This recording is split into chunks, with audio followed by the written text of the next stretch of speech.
Our Nest Sainz with another tough day at the mines. And while they're excavating copper, Carlos Sainz has been pure gold. Through 4 stages, the defending champ is leading Nasser Al-Attiyah and Stefan Petterhansel. Stage 5 is a desert monster. On the heels of his 20th career Dakar Stage victory yesterday, Sainz would have the task of blazing the trail.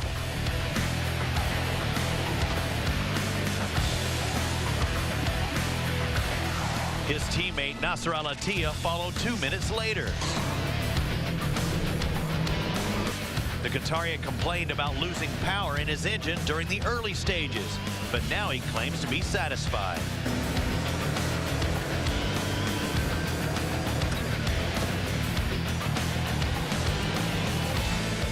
Stefan Petterhansel has hinted that the desert might level the field for his BMW against the Volkswagens. We'll soon find out. 2009 Dakar winner Gilles de Villiers has been steady, if unspectacular. With teammate Mark Miller out of contention, de Villiers' performance still keeps Team Volkswagen's podium sweep hopes alive.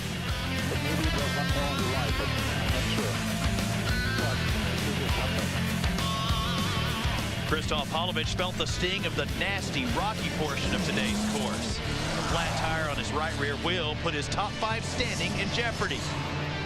A navigational blunder in the final 20 miles didn't help either.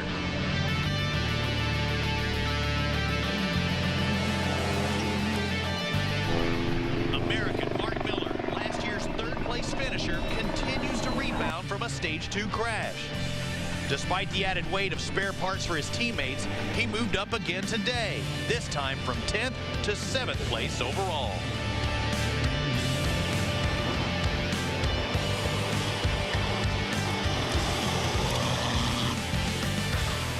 But the story of the day was the legendary Petterhansel. The 9-time Dakar champion took advantage of navigational mistakes by his Volkswagen rivals, Sainz and Al-Attiyah.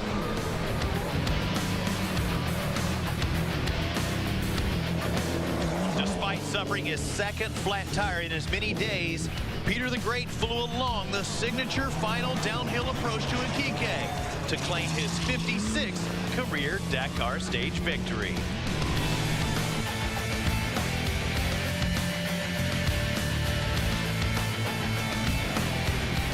Nasser Al-Attiyah would finish 2nd today, a minute and 24 seconds behind Petterhansel. And then it was the defending champion and current leader, Carlos Sainz. Matador roared toward the finish line with his hatchback open. It looked like he was ready to pull over and join the spectators for a tailgating party on the beach. Petterhansel was correct about the desert being the great equalizer against the VWs, which took the other top 5 spots. The stage was full of toing and froing. We were attacking this morning and passed Nasser and Carlos when they made their navigational error. Finally, we got here. It was sometimes good, I guess, it was sometimes bad. In the end, we didn't do a bad time. No, Stefan, you didn't do a bad time at all. He shaved 2 minutes off Carlos Sainz's overall lead and leapfrogged Al-Attiyah to move into 2nd. Elsewhere, American Mark Miller moved up from 10th to 7th, while Gerland Chicheret jumped from 14th to 11th overall. And the Frenchman in the new and untested Mini proved again today at Dakar, well, sometimes life's a ditch. Back to wrap up day 5 in a moment.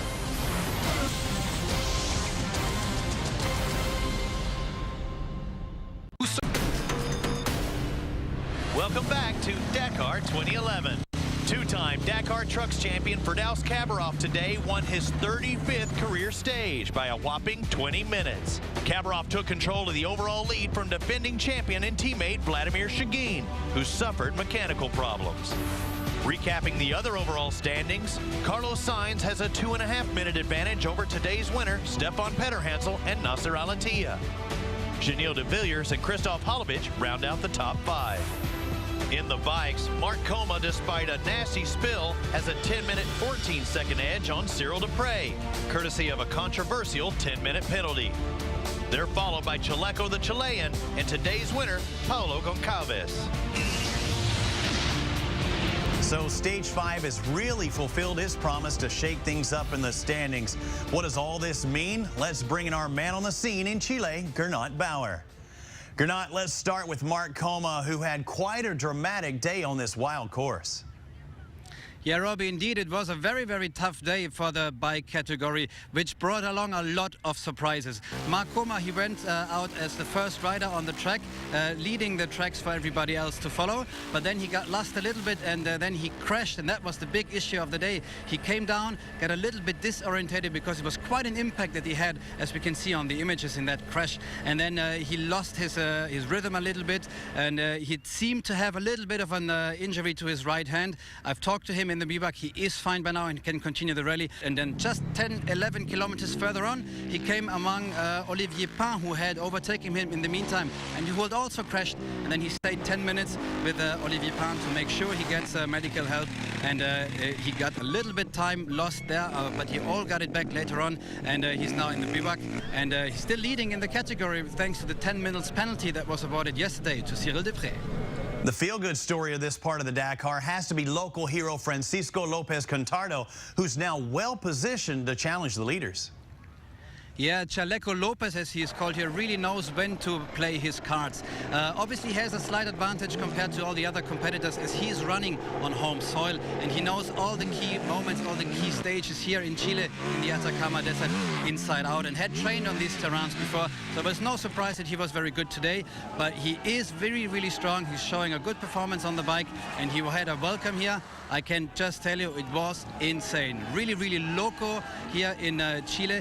What a warm welcome for Chaleco Lopez, who actually at the moment when he arrived here in the Biwak in Iquique thought he had won the stage. So everybody went crazy here, and then only his manager had to tell him later on when he was already in the hotel getting a massage that actually Paulo Goncalves from the BMW team was a little bit faster than he.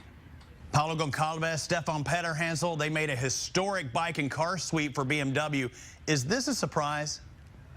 Yeah, Robbie, we can definitely say it is a surprise. It is not a surprise to see Stefan Petterhansel claiming stage victories, because he's got a couple of them already, and the BMW really, really has a good package in the car.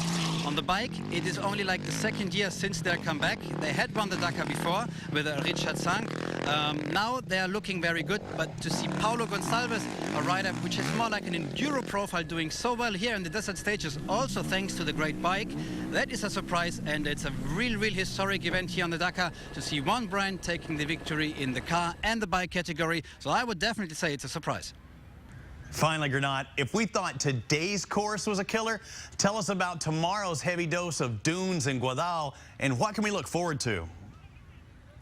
Yeah, Robbie, we have discussed this before, if you remember. For me, tomorrow's stage from Iquique to Arica will be the crucial one. I think we will see one of the first favorites in both categories, the bikes and the cars. Who knows, maybe even the trucks, making a mistake.